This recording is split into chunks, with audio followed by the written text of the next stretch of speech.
For centuries, we viewed them as nothing more than livestock. To us, they served no other purpose than sustenance. Of course, I agreed with them for much of my life.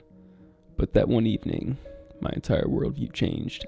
The truth is that many of us struggle to accept the fact that what we share with them is the ability to feel emotion. Our emotions sometimes do whatever the hell they want, regardless of what our minds say about it.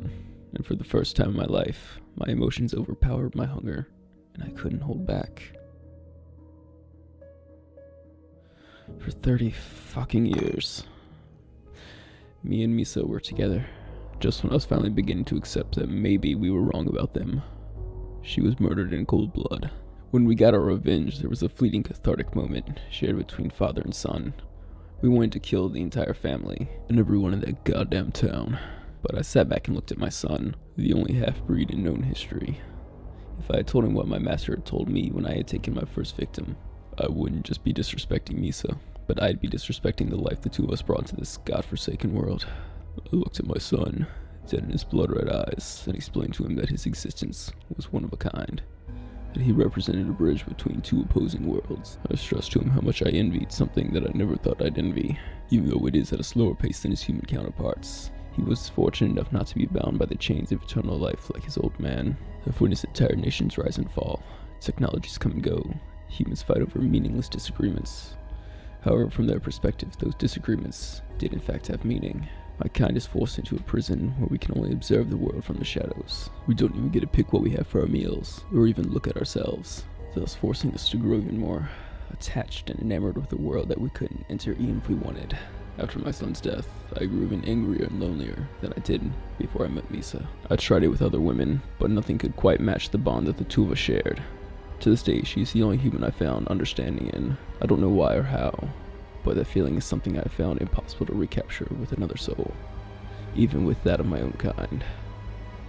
I want to hate humans for making me arrive at this existential state of mind, but they're not what did it.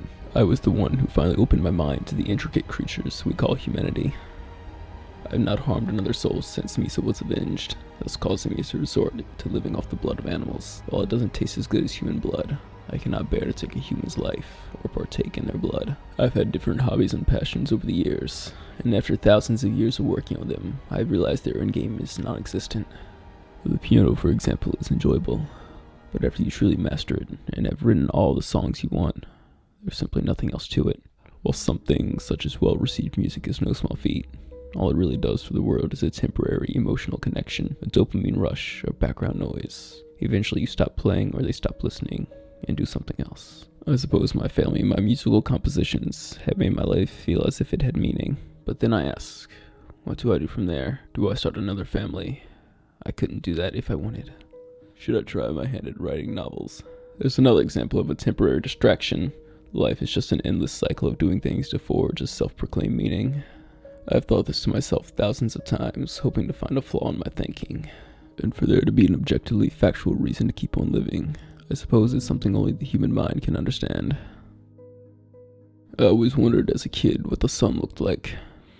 I have no motivation to end my life staring into the sun, and even if I did, my drive to find out has been extinguished. That doing so doesn't have any greater meaning beyond a temporary dopamine rush. The way I know I've hit the greatest low anyone could hit is that I don't even think of something such as suicide, that even that is pointless. If after death there is only nothing, how would that be any different from what I have now? And if there is life after death, I pose the same question to myself. What difference would the afterlife have to this current life? I've had this fucking talk with myself more times than I can count, yet I still cannot figure out how humans find purpose, nor can I determine what my purpose is. At this stage of my life, it would be more accurate to say I am more deceased than alive. I suppose the only thing left to do is continue my study of humanity and discover the answer to the enigma of life's purpose. And if I die trying and there is a god, or a devil, or a supernatural being in the afterlife, I will demand an answer.